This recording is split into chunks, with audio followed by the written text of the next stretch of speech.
I've said it before and I'll say it a million times over that editing is a whole part of the street photography process. You make your image and you make it a whole lot better by editing it. There are very, very little people that can say that all of their work is straight out of camera and looks the way it does. Almost everyone edits an image, and if you're not, then you're missing out on a whole level of creativity, of expressing yourself through your image. And in today's video, I'm going to be talking about different ways that I edit my photos through Lightroom to make them not only unique to me, but to make them pop a lot more than the raw, straight out of camera things that I take. So let's talk about the first thing, and that is you need to make sure your camera, your phone, whatever you're shooting with, is taking photos in RAW and not JPEG. JPEGs don't allow you to get that creativity. You certainly can't pull back the shadows as much, you can't adjust as many things within the image without it looking really off. This is because JPEGs are compressed files and RAW is straight out of the camera, everything uncompressed and perfect and ready to go. When it's uncompressed, you can change a lot more of the image and it still look natural. You can bring things back as well, say you've overcompensated for the shadows and they're too dark. You can bring up the highlights and bring up the shadows as well without it looking off. If you did that with a compressed JPEG, it won't look good at all. It'll just look messy, make your photos look grainy and everything like that. So make sure your camera is shooting in RAW no matter what you do.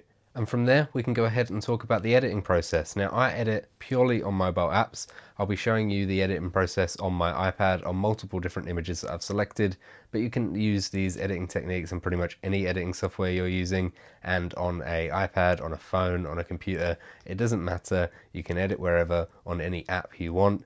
I'm just going to show you what it looks like on Lightroom for mobile using my iPad Pro. So here we are. This is the first image I'm going to be showing you. It was taken in Greece.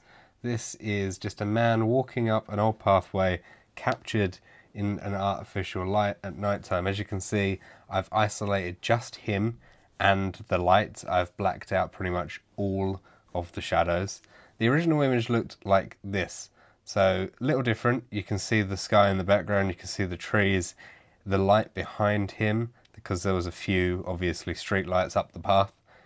He's not as isolated at all.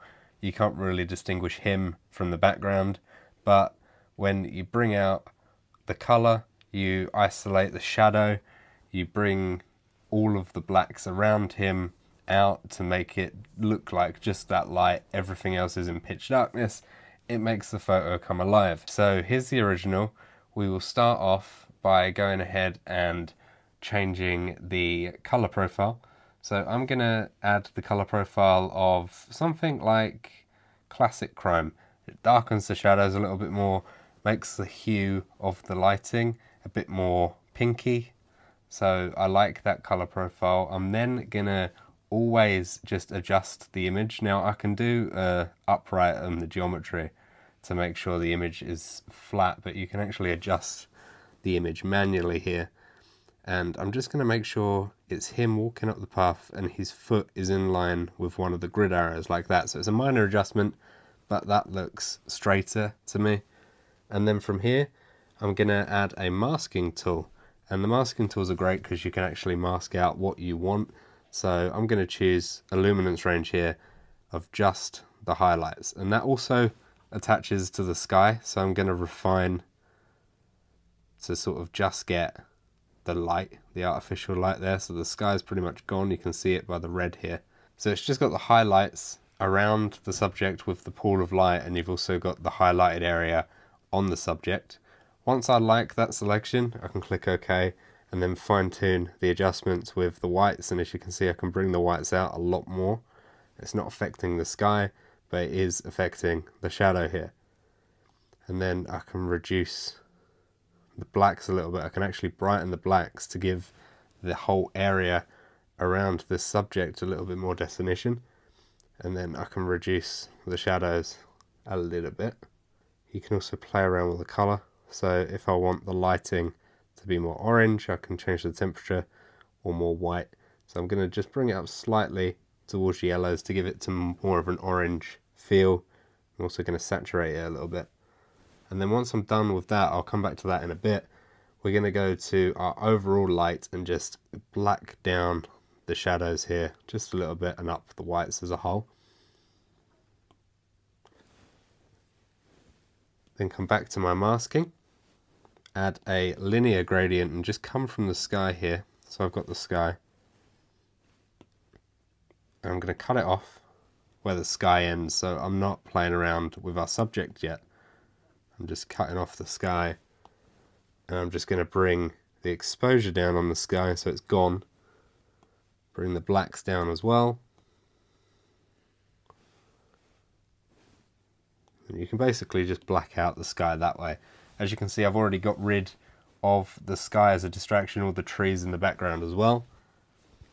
I'm next going to add a healing brush over on the light behind us. Get rid of the little dots. Get rid of this light pool behind our subject because we only want our light source. There you go. It's gone nice and easily. And now we can just isolate our subject a little bit more. I'm actually going to just do some fine-tune adjustments again with a masking tool. I'm going to add a brush and go in, all the way in on our subject, and brush up the highlights. Now it doesn't have to be accurate. I'm just going to do a light brush here on our subject and where he's highlighted. And I can bring up the whites here and then bring up the highlights as well, just so he stands out a little bit more. And the same can go with the actual light pool around him.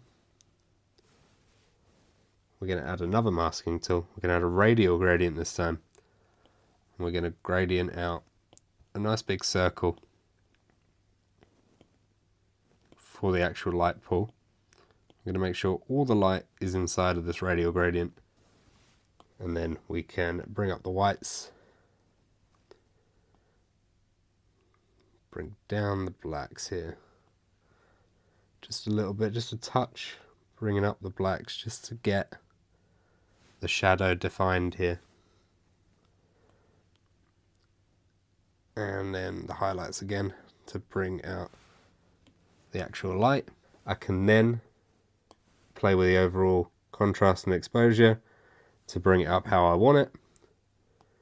Bring the shadows down, bring the highlights down just a touch. Change the color as well to make it a bit more whiter, less orange, because we've already made some more orangey adjustments to the actual masks, not the overall color palette. And you don't want to over edit, so that's that image. As you can see, there's a couple more dots in the image that we can get rid of, just tiny little minor adjustments. We just bring out a healing tool again and just brush over the unnecessary bits. And once you're happy, that's gone from looking like that to looking like that in just a couple of minutes. Nice and easy. That's the first image. Perfect example on how I use masking tools, especially in the various different types of masking tools you can use to isolate a subject in light. You can use this in various different ways, like if it's a sunny day and you've got the sun in the background, you can highlight the sun and make it a feature of your image. But I'll show you how I use different variations in these in upcoming images I'm about to show you. So let's get into our next one, shall we? This one is a more recent image from Chinese Lunar New Year, and it is just a Chinese dragon, and this is a prime example of you can not edit a lot and make your image a whole lot better. You don't need to completely change the image in an edit. You should be already thinking what your image is going to look like when you take the photo, so you don't need to completely change it in the edit. So as you can see, this is the current edit. This is how I liked it at the end. This was the original. There's not really been much done to it, apart from we've got some distraction with the luminescent vests of the people, so we want to really get rid of those. So to do that, what I'm going to do is first obviously go through our crop and rotate section and just crop in to get rid of the luminescence. Jackets, crop in a little bit more, and I would say there is fine. So we've still got our subject, our lion dancer, in full frame and completely fine, you know, everyone around him, all the phones are out, eyes are on him, and the colours of the red jackets in the background actually complement this image, because the lion dancer and the lanterns above him are also red, so there's no luminescent oranges that will get in the way of this shot other than the one directly behind the actual dancer, but we can get to that in a second. I'm also going to straighten the image just a little bit to make sure that the people are in line and we've got everything set, and you can usually do an auto straighten or an auto geometry to correct that. If you don't like it though, you can obviously do it manually as well. So next up, I'm going to add a color profile just as a base standard. I'm probably going to pick Provia because I usually use Provia. It's an inbuilt Fuji simulation, and then from there I can then make finer adjustments to the colors. So I'm actually going to go into our color mix, make all the reds a little bit more to the pinky than the orange, and then the orange vest in the background, it will desaturate if I bring down the saturation of the oranges as a whole, but it also desaturates a lot of our subject of the lion dancer as well. So I'm actually going to bring the saturation up a little bit to make that pop. I'm going to make it a bit more luminant, and then I'm going to change the hue to make it a bit more towards the yellow tones. And then from there I can add the saturation up on the whole image, bring up the exposure just a tad, bring up the highlights, bring down the shadows to give it a bit of contrast, bring down the whites just so they don't pop as much, and then we can deepen the blacks because this will shadow our actual dancer underneath the lion's head. And then from here we can use a masking tool and just get rid of this orange eyesore behind our subject here. So I'm going to add just a brush, and I'm just going to brush in. And this is why I like editing on an iPad, because you've got the pen and you can make much finer adjustments. Of course you could do this on a mouse as well, but you can't be as precise as you can with a pen. So what I'm going to do here is, again with the colour, just desaturate that. Not entirely, because it just looks odd being black and white, but I'll bring down the saturation and it doesn't look as much of an eyesore.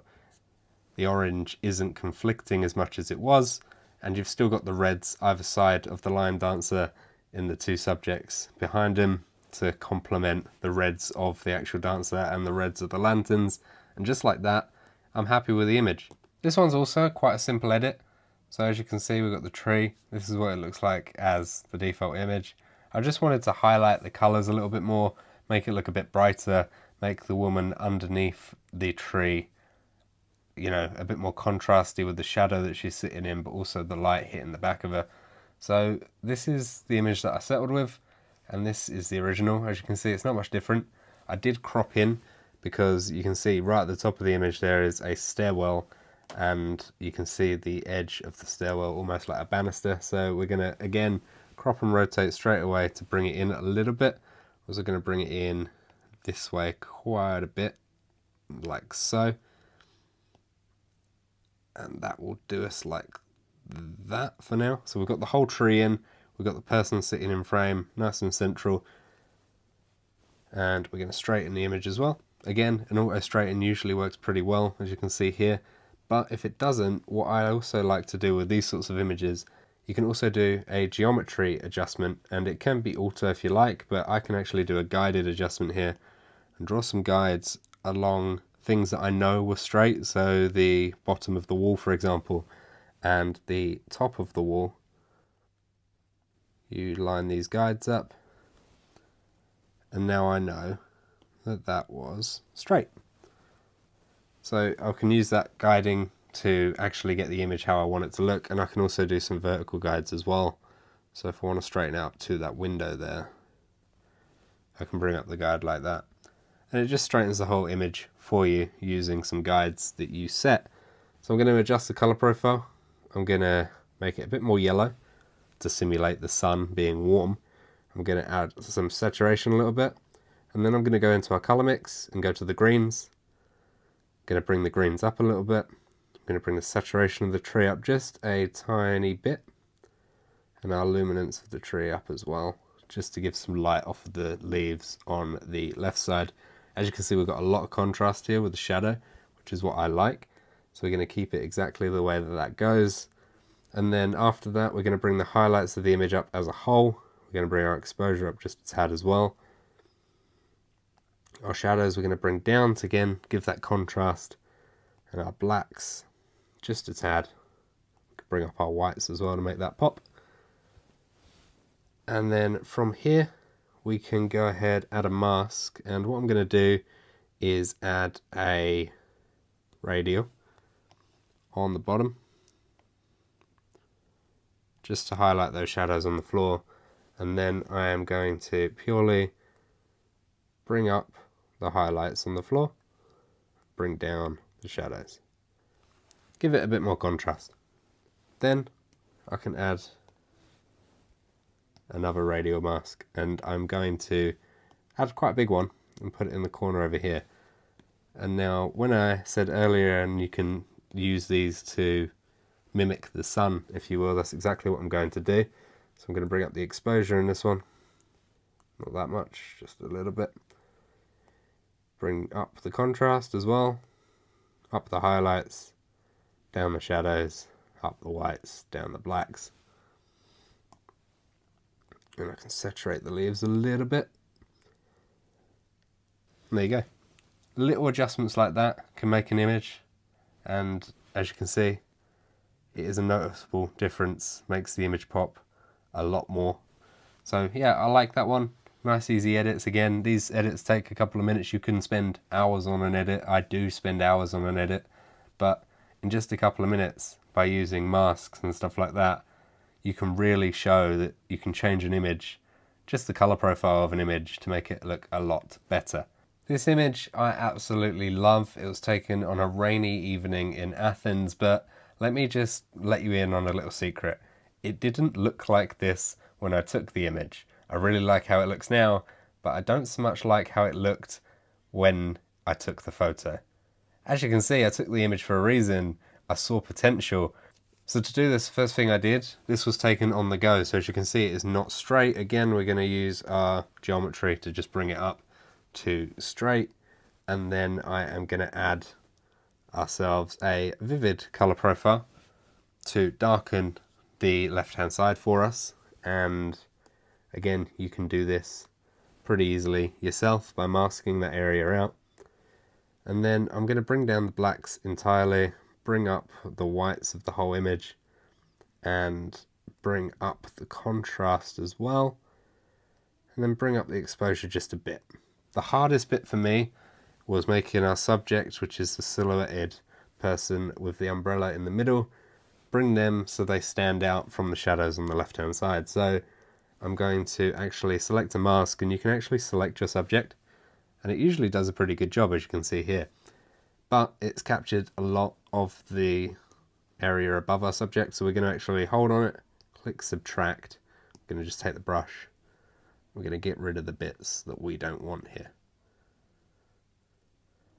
There we go. Now we've got our subject isolated. We're going to actually bring up the clarity of our subject. We're going to dehaze the subject as well. I'm going to sharpen the subject.